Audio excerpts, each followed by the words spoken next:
quan vam pensar el simposi teníem molt clar que la persona que havia d'obrir l'activitat científica havia de ser algú de renom, prou reconegut, no només aquí, sinó fora de la ciutat, fora de les Terres de Ponent, i de seguida se'ns va ocórrer que qui millor podia, a més contextualitzar l'obra i la figura de Màrius Torres com a introducció al que vindrà després, era sens dubte el nostre estimadíssim i, en fi, i estem molt agraïts per tot el que ha fet per nosaltres el vicerector d'Activitats Culturals, Jaume Barri. Doncs té la paraula el Jaume Barri. Gràcies. En primer lloc, també voldria agrair aquesta invitació. En primer lloc, per poder participar en un simpòsium únic de l'any que es farà al voltant de la personalitat de Màrius Torres i al mateix temps participar en una activitat de la càtedra de Màrius Torres. Jo no vaig participar de la concepció de la càtedra, però sí del parc, que sempre és més pesat i sobretot més avorrit que l'acte mateix de la concepció. Bé, la Lleida de 1910, l'any de naixement del Màrius Torres, era encara una ciutat petita, tradicional, provinciana, però algunes coses havien començat a canviar. I per tant, i d'alguna manera, la ciutat oscil·lava entre aquells elements de tradició i aquells elements de canvi. Vagi per endavant que aquests elements de canvi en bona mesura es personificaven, per dir-ho d'alguna manera, en les famílies del poeta, en la família Torres i en la família Carella. Les dues famílies compartien no pocs valors, tant ideològics com polítics. Formaven part d'un grup de professionals liberals que a poc anaven dirigint la ciutat. Un grup econòmicament solvent, culturalment sòlid, que anaven fent cada vegada més de la democràcia i del republicanisme els eixos de la seva acció política, inspirats en bona mesura pel catalanisme, sobretot pel catalanisme cultural. Ara bé, també hi havia un element de tradició, un element fort de tradició, articulat pel catolicisme. Un catolicisme que basculava de manera contradictòria, si es vol, entre una hegemonia social i ideològica i al mateix temps una consciència de ciutadella assetjada. Paradoxalment, aquesta hegemonia social del catolicisme no es tradueix en unes realitzacions socials i polítiques importants. En bona mesura perquè el sector més dinàmic del catolicisme lleidatà de l'època està representat pel Partit Integrista. Aquesta formació d'una ideologia molt ortodoxa, molt tancada, difícilment podia sumar una base social, diguem, important. La refundació el 1916 de la Joventut Catòlica tampoc va representar un pas endavant, tot i que en bona mesura va copiar, si se'm permet l'expressió, va copiar el model de joventut republicana, ja que d'una banda va edificar un casal propi, pràcticament davant de joventut, i de l'altra va assajar a través del camp escolar una alternativa al camp d'esports. D'altra banda, al segle XX, allò que havia estat l'empresa cultural més interessant del catolicisme lleidatà del segle XIX, que era l'Acadèmia Bibliogràfica Mariana, havia començat a emprendre, diguem-ho així, un retrocés. L'hegemonia ideològica d'aquest catolicisme era d'estricta ortodòxia i s'expressava a través d'un esperit fèrreament apologètic. Qualsevol opinió contrària a aquests plantejaments era considerat com una catàstrofe que abocava la societat contemporània inevitablement a l'abisme de la revolució. Aquesta posició ideològica es reforçava davant de les alternatives, davant dels espais alternatius que anaven apareixent en la societat lleidatana i que sovint s'expressaven d'una manera cridanera al carrer a través d'allò que anomenem anticlericalisme. Aquest sentiment provocava el que deia al començament, un esperit de ciutadella assetjada. Capítol a part mereixeria el sistema escolar, que pràcticament fins al 1906 va monopolitzar les ordres religioses. No em refereixo, òbviament, a l'ensenyament públic deixat de la mà de Déu, una paradoxa, perquè el sistema escolar per les classes mitjanes era controlat per les ordres religioses. Des del punt de vista cultural, Lleida comença a incorporar-se a la modernitat durant el sexenni democràtic. Justament l'avi matern de Màrius Torres, Manuel Perenya Puente, va ser secretari de l'Ateneu Leridano i president de la Societat de Belles Artes o Acadèmia Artístico-Literària, els primers nuclis intel·lectuals, progressistes i republicans del període.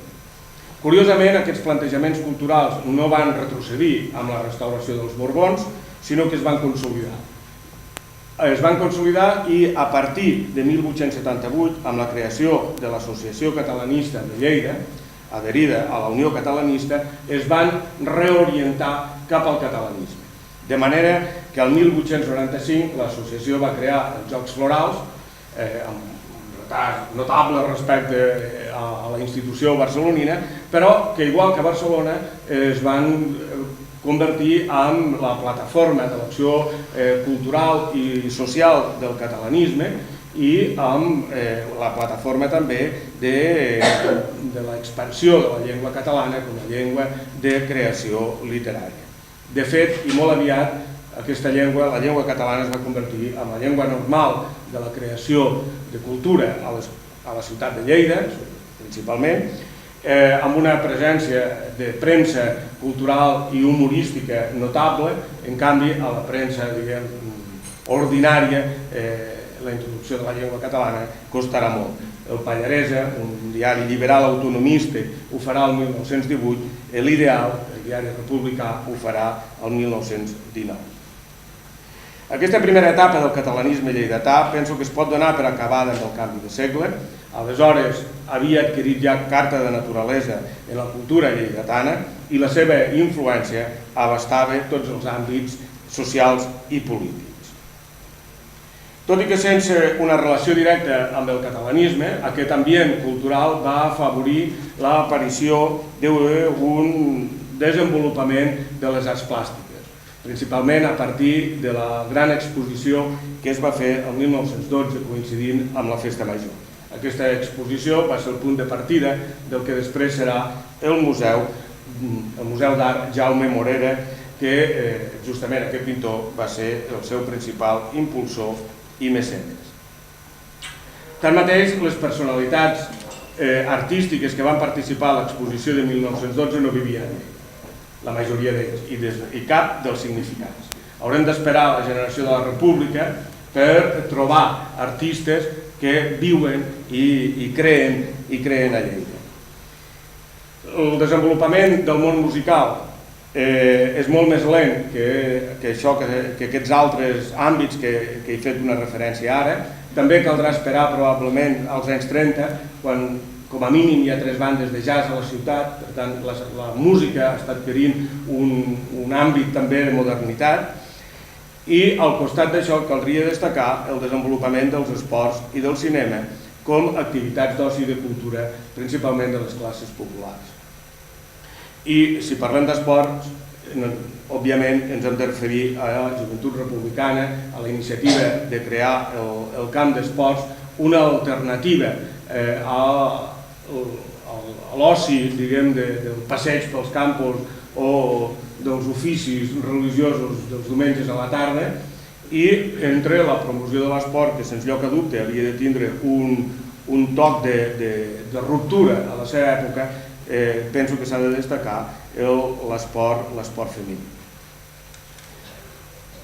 Malgrat l'hegemonia d'un catolicisme tradicional i d'un sistema polític molt restringit, com era el sistema polític anterior al sexenni, a la societat tant lleidatana com a la societat catalana i espanyola en general es van anar obrint, diguem, unes escletxes que posaven en discussió, posaven en dubte allò que fins aleshores havia format part d'un cos doctrinal immutable.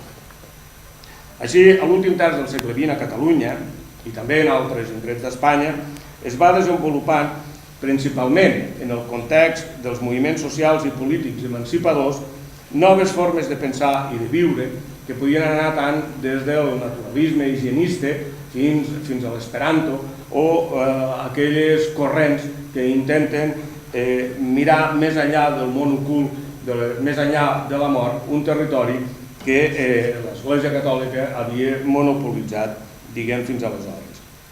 No és estrany que moltes d'aquestes corrents apareguin justament en el context del sexenni democràtic i d'una manera o altra aniran existint fins la derrota de 1939.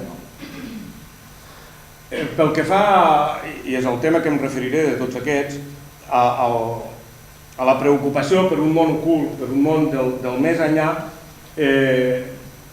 una posició doctrinal, un interès que potser ara ens pot sorprendre, a l'època està molt relacionat amb el naixement d'una nova ciència que indaga sobre la ment i sobre la consciència.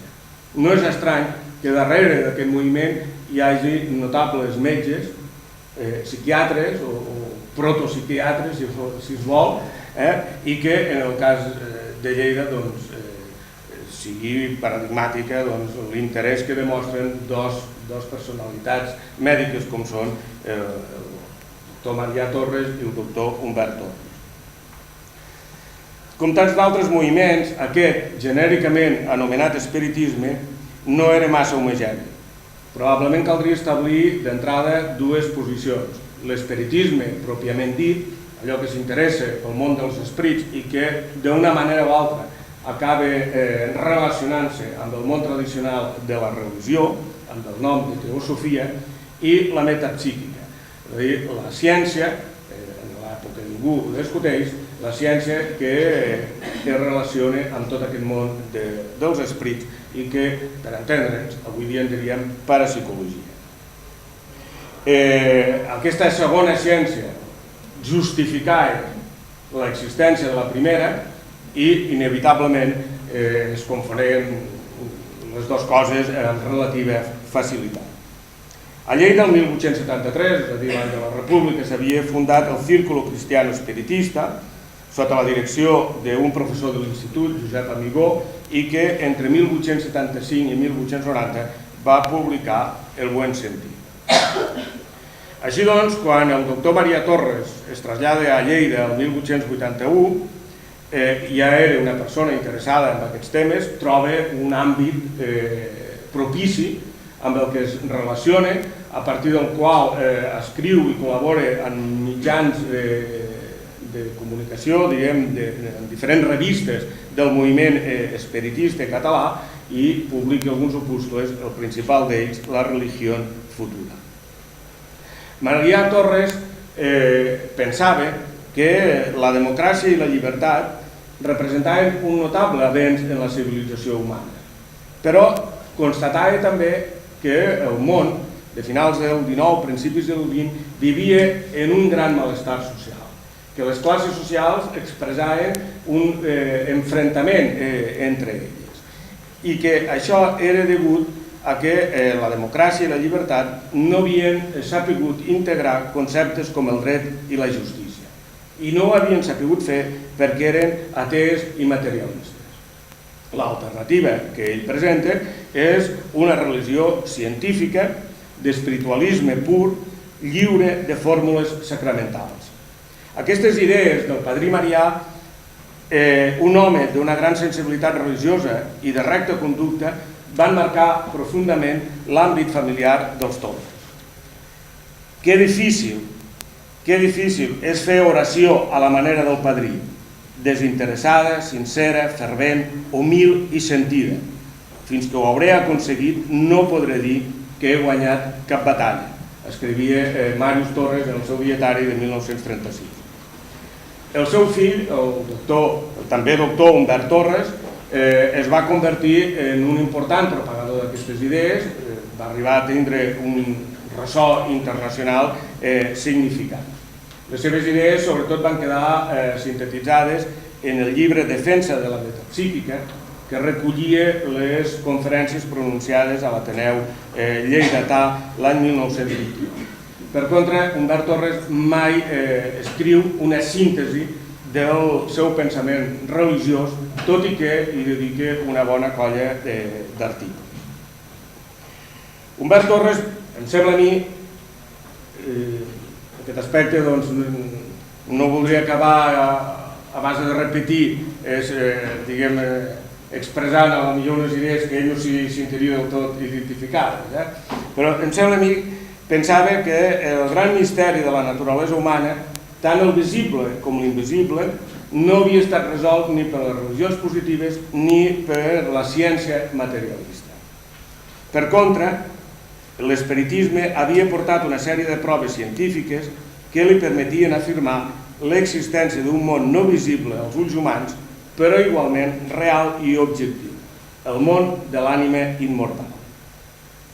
No necessàriament aquest món de l'ànima immortal es relaciona amb l'existència de Déu. Són qüestions diferents, però en el pensament d'Humbert Torres una i altra cosa apareixen com indestriables. Pensava que la idea de Déu no era demostrable. No hi havia arguments raonables que confirmessin l'existència de Déu. Però també pensava que els arguments a favor de la seva existència eren, diguem, menys absurds que els que demostraven la no existència. De totes maneres, insisteixo que no és fàcil, almenys jo no trobo fàcil sintetitzar quina idea tenia de Déu. A Déu havia afirmat Marià Torres més aviat se'l sent que no pas se'l comprèn. I Màrius va escriure, em sembla que des d'una perspectiva molt semblant, no ens aturem als temples on els altres peregrins arriben al llindar de la teva presència. No volem la teva ombra, volem la teva essència, Pare de l'infinit, que tots portem a dins. Sens dubte, es pot argumentar que molts cristians podrien signar aquests versos de Màrius Torres sense cap dificultat. Ara bé, el catolicisme de l'època, amb la consciència, penso jo, de ciutadella assetjada, posava més l'èmfasi en la majestat de Déu, per no parlar del Crist Rei, que no pas en aquest Pare de l'infinit. Humbert Torres acceptava l'argument clàssic del teisme racionalista, d'una intel·ligència superior que ordena totes les coses, però tenia una concepció evolucionista, transformista, deia ell, de l'univers i de la vida, diferent de l'evolucionisme darwinià. La idea d'evolució de Torres tenia importants conclusions, em sembla a mi, i en ressaltaré dos. En primer lloc, la idea aquesta de transformisme evitava l'escull d'un disseny defectuós del món i de la persona humana. I per tant, d'aquesta manera, salvava la intel·ligència superior ordenadora. I de l'altra, i potser més interessant, la idea d'evolució està relacionada amb la capacitat de les persones per a créixer i perfeccionar-se. Una idea, val a dir, que molt present en els dietaris de Màrius Torres. Des d'aquesta perspectiva, la concepció evolutiva de l'espiritisme aportava, segons ell, un gran avantatge en el camp moral i religiós, ja que imposava l'esforç i el treball, la solidaritat respecte als altres sers vius, també els animals, i acabava amb la idea de les sancions sobrenaturals. Aquest procés d'aprenentatge passava, o podia passar, per la reencarnació. En tot cas, Marià Torres era més contundent que el fill i afirmava que sense la reencarnació, perdoneu, si la reencarnació no fos veritat, hauríem de negar a Déu. Podríem recordar també que segurament des d'una altra òptica, no ho voldria barrejar, Sant Pau diu que si no hi ha una resurrecció, doncs la nostra fe seria inútil. Fos com fos, la plenitud de la persona humana, la salvació, en el llenguatge de les religions clàssiques, tradicionals, era també per l'espiritisme una cosa reservada en un món del que sabem no res o molt poques coses. En tot cas, el món dels esprits era per Humbert Torres un món real. Quan l'ànima, per això que anomenem mort, deia poc després del traspàs de la seva esposa, abandona el cos, és ben viva, més que els mateixos que ens considerem vius, perquè alliberada de les limitacions que li imposa l'organisme corporal, ha recobrat amb esclat la seva independència i segueix indefectiblement el seu camí, una ruta inacabable i cada dia millor vers la pròpia perfecció i amb el propi esforç. No els veus, però els tens al teu costat i és capaç, en certes condicions, de donar-te mostres de la seva presència. I aquesta última expressió és real en la vida dels Torres, sense els escarafalls ni el teatre que a vegades se'ls hi atribuïa. El Víctor, en les seves memòries, explica en un paràgraf molt sentit com la seva mare, pocs dies després de morir, els fa arribar un missatge a través de la padrina Àngela, com el pare, quan ha de marxar al front, o quan marxa al front, no ha de marxar, quan marxa voluntàriament al front, li recomana que s'encomani al padrí, a la mare, que l'ajudaran, però amb la condició que hi pensis, és a dir, tu has de buscar aquesta connexió.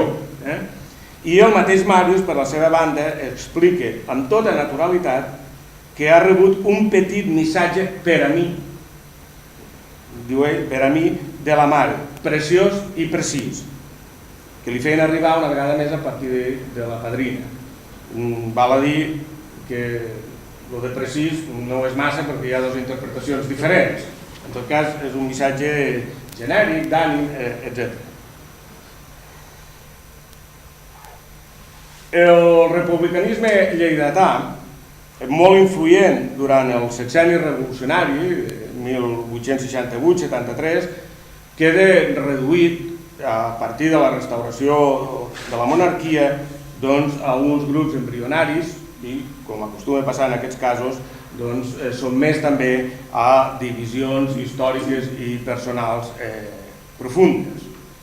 En aquest context apareix la figura de Manuel Pereña Puente com l'home que aglutina o que intenta aglutinar, val a dir que sense massa èxit, la reconstrucció del republicanisme lleidatà. Al tombant del segle, però, les perspectives del republicanisme comencen a canviar. Coincidint amb la crisi de 1898, experimenta un cert renaixement, que coincidirà també amb la restauració del sufragi universal masculí. Es funda pel mateix Manuel Pereña l'Ideal. El 1901 es crea Joventut Republicana. Aquesta, en un primer moment, no és un partit, sinó una entitat de caràcter cultural, recreatiu i propagandista, sota la influència i la direcció del republicanisme. El 1903, Pereña aconsegueix, des del sexenni, la primera acta de diputat, no la aconseguirà revalidar les següents eleccions, i el 1905 el republicanisme es converteix en la minoria o una de les minories més influents a l'Ajuntament de Lleida. El gran moment de Joventut Republicana arribarà amb Solidaritat Catalana. Joventut aconseguirà hegemonitzar aquest moviment a la circumscripció de Lleida. La victòria electoral de 1907, tot i que la campanya és molt improvisada, és magnífica, guanyen a totes les circumscripcions, excepte la de Sort Viella, perquè no es presenten, però la victòria de Joventut o la victòria de Solidaritat és ambivalent per a Joventut.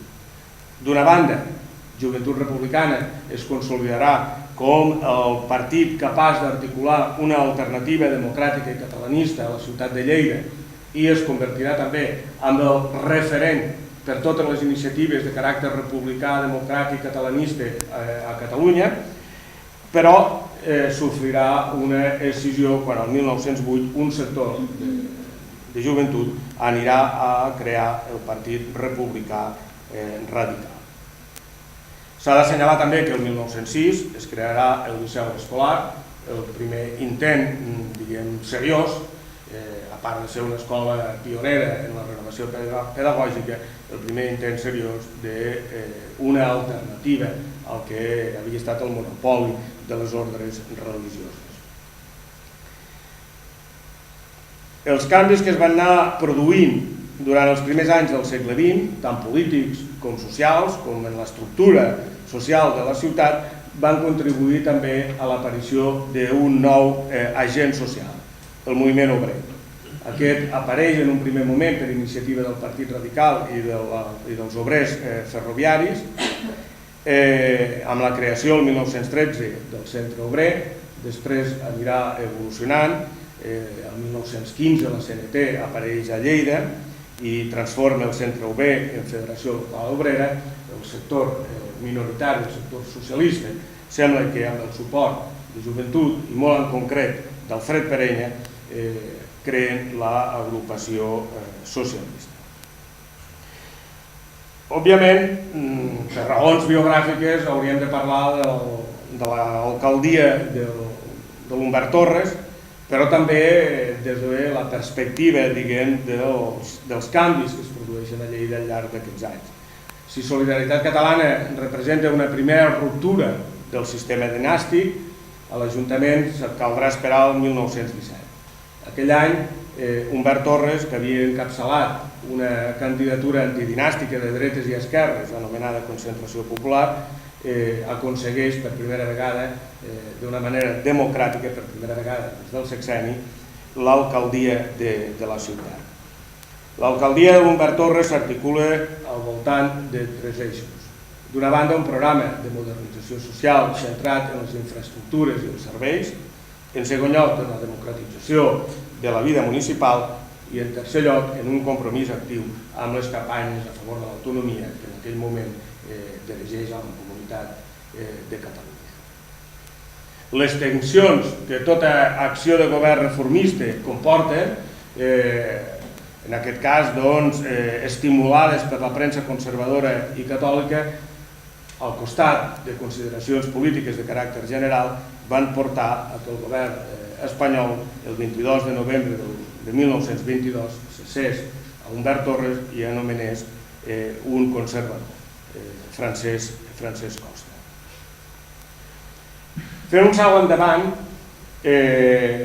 la dictadura de Primo de Rivera, com potser he insinuat abans, Humbert Torres la dedicarà en bona part als temes filosòfics que el preocupaven i és un període d'una certa inactivitat política, però no cultural a la ciutat. Però bé, a la caiguda de la dictadura de Primo de Rivera al gener de 1930, Joventut Republicana, sota la direcció indiscutible d'Humbert Torres, Alfred Perenya mort aquell mateix 1930, és capaç de liderar clarament la transició a través de les eleccions municipals cap a un nou règim, cap a la república. Al mateix temps, Joventut Republicana i Humbert Torres són una de les institucions importants en la fundació del partit que haurà de dirigir la Catalunya autònoma, Esquerra Republicana de Catalunya. Una coalició de republicans lleidatans es fa amb tots els escons en joc a les constituents de 1931 i Esquerra Republicana, aleshores ja sola, obté els escons de majoria al Parlament de Catalunya el novembre de 1932. D'altra banda, el període republicà fa d'Humbert Torres una personalitat de relleu nacional i de relleu espanyol. Intervé en tres moments importants a les Corts Constituents, quan es defensa el model d'estat, en la qüestió religiosa i en defensa de l'Estatut de Catalunya. Però, quan Màrius Torres torna a Lleida, una vegada acabat els estudis de Medicina l'estiu de 1933, el panorama ha canviat. L'optimisme de 1931 s'esvaí. En primer lloc, el panorama internacional és preocupant. El gener de 1933, Hitler ha arribat al poder, el feixisme s'ha consolidat a Itàlia, les democràcies que havien nascut diguem, a partir del final de la Primera Guerra Mundial, s'estan convertint pràcticament totes en règims dictatorials. En segon lloc, l'eufòria que havia representat la República també s'ha anat esvaint i rebrà, diguem, un cop molt fort aquell any 1933. El reformisme republicà tenia uns límits clars, tant en les condicions polítiques de la coalició republicano-socialista com en els condicionants econòmics. Les reformes són cares i estem en el context d'una crisi internacional com és la de 1929. Això va representar que treballadors i pagesos aviat desconfiessin de les promeses republicanes i s'iniciés un procés de radicalització en bona part auspiciat per la CNT sota el control cada vegada més evident de la FAI, que va arrossegar a influents sectors de la UGT i del PSOE. En el cas concret de Lleida trobem alguns elements que fan que, igual que a la resta de Catalunya, les masses pageses es vagin apartant o vagin erosionant, diguem, el suport d'aquests sectors pagesos al projecte d'Esquerra Republicana. La política cerealista del govern de la República, d'una banda, això va significar, per exemple, una manifestació de més de 10.000 pagesos a Lleida al març de 1933, probablement devia ser la mobilització més gran del moment, que va coincidir amb la mobilització a l'Urgell en contra del Nové que es pagava a la Casa Canal, un moviment que va desbordar, diguem, la moderació dels alcaldes i diputats d'Esquerra, la poca eficàcia en la revisió de contractes que va provocar l'anomenada Guerra de l'Alfals i el fet que després es cremessin algunes garberes en alguns pobles del Pla de Lleida primavera-estiu de 1933. Tot plegat va anar erosionant, com deia, les relacions d'aquests sectors amb l'Esquerra Republicana, molt sensibles en unes comarques pageses com són les de Lleida, on un sindicat com la Unió Provincial Agrària, dirigida pel Bloc, tenia cada vegada més influència. Totes aquestes dificultats que van repercutir, òbviament, en l'estabilitat governamental i en la mateixa estabilitat dels partits polítics que li donaven suport, va provocar que el president de la República convoqués eleccions anticipades pel novembre de 1933. Les dretes, recuperades de l'ensurt que havia representat el 14 d'abril, van guanyar aquelles eleccions, no d'una manera clara, però en tot cas el grup liderat per la CEDA es va convertir en la principal minoria de les Corts Espanyoles. Això acompanyat de la derrota dels socialistes i encara més de l'Esquerra Republicana en general. A Catalunya el terratrèmol electoral no va ser tan fort, però la Lliga, coaliada sobretot amb els carlistes, va guanyar a Barcelona ciutat, Tarragona i Lleida, mentre que Esquerra, que un any abans havia arrasat, si em permet l'expressió, de Catalunya, només va guanyar a Barcelona província i Girona. A la circumscripció lleidatana val a dir que els resultats pràcticament va ser un empat tècnic, però la candidatura de dretes va guanyar els 4 escons de majoria. Per acabar d'adobar les coses, al Nadal d'aquell any moria el president Macià. El nou president, Companys, va intentar, d'una banda, reforçar el govern d'unitat republicana, cosa que es va traduir també en molts ajuntaments, en coalicions de republicans i socialistes, i un impuls nou al reformisme republicà, sobretot a través de la llei de contractes de conreu.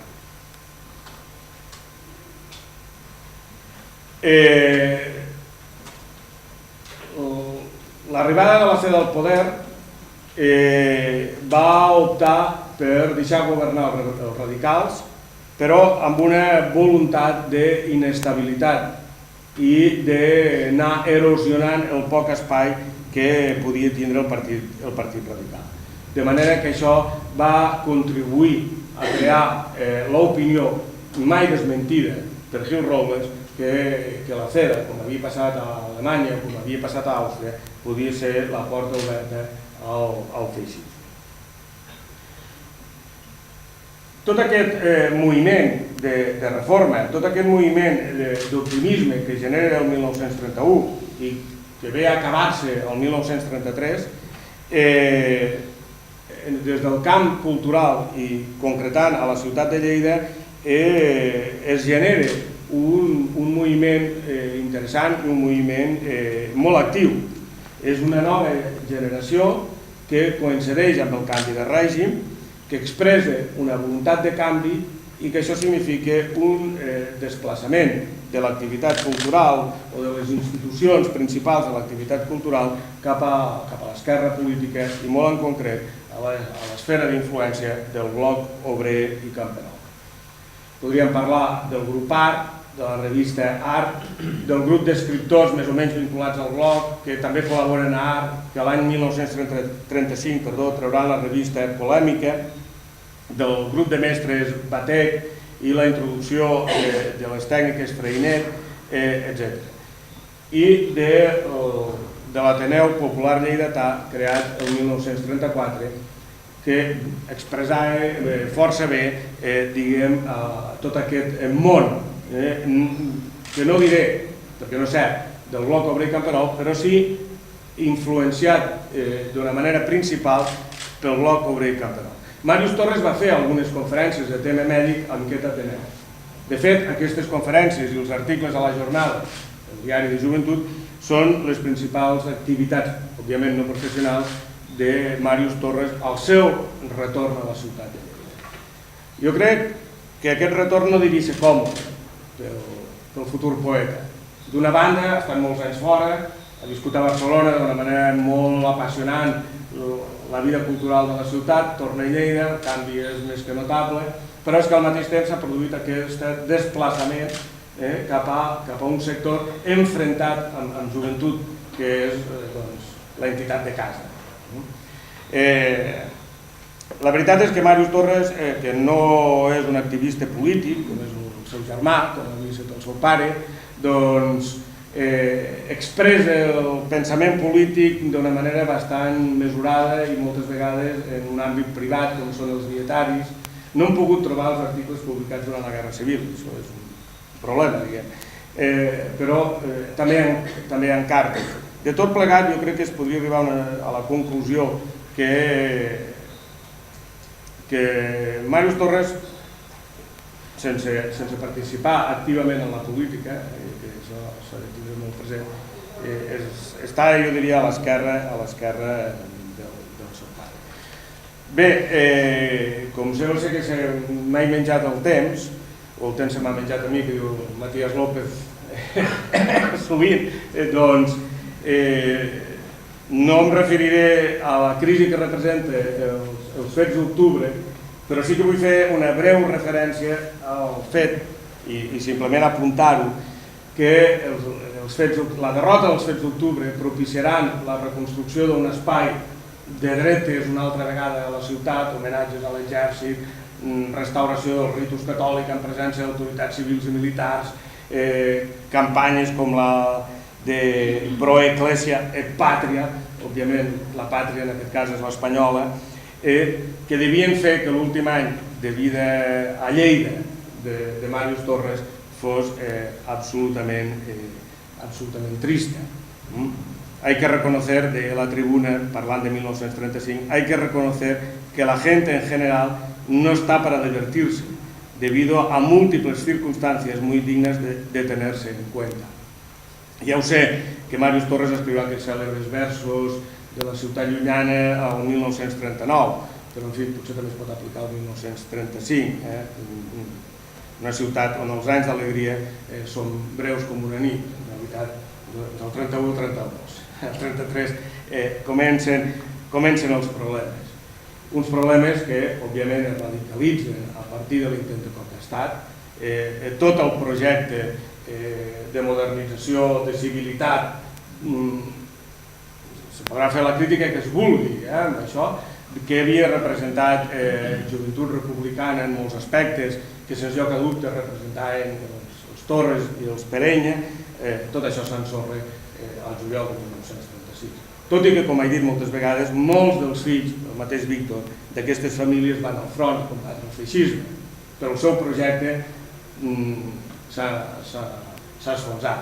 La llei de la violència de l'estiu de 1936, del nou poder revolucionari més o menys emergent del poder sindical, no té res a veure, diguem, amb tot allò. La derrota, però, la derrota definitiva va ser el 1939. La repressió, que havia començat ja el 1938, d'una manera molt poc ordenada, si se'm permet aquesta expressió, va ser molt dura després de 1939. El Tribunal de Responsabilitats Polítiques va obrir milers d'expedients a la província de Lleida, entre ells a Humbert Torres i a Màrius Torres. El projecte, doncs, d'una ciutat burgesa, ordenada, amable i culta, que els Torres i els Perenya havien representat, potser millor que ningú, es va esfonsar de cop, si volen, al llarg de 3 anys, que tampoc són tants. La negra nit de 1939 va apagar el projecte de ciutat, que era també un projecte de país, que era també la idea d'una Espanya diferent, que un dia potser havien tingut a l'abast de la mà. Màrius Torres una vegada més ho va expressar molt bé en aquells versos que tots sabeu de memòria, probablement, però que, tot i que ho cito molt malament, els tornaré a dir. Ara que el braç potent de la fúria terra, la ciutat d'ideals que volien vestir, entre runes de somnis colgats, més prop de terra, pàtria guarda'ns, la terra no sabrà mai mentir. Gràcies.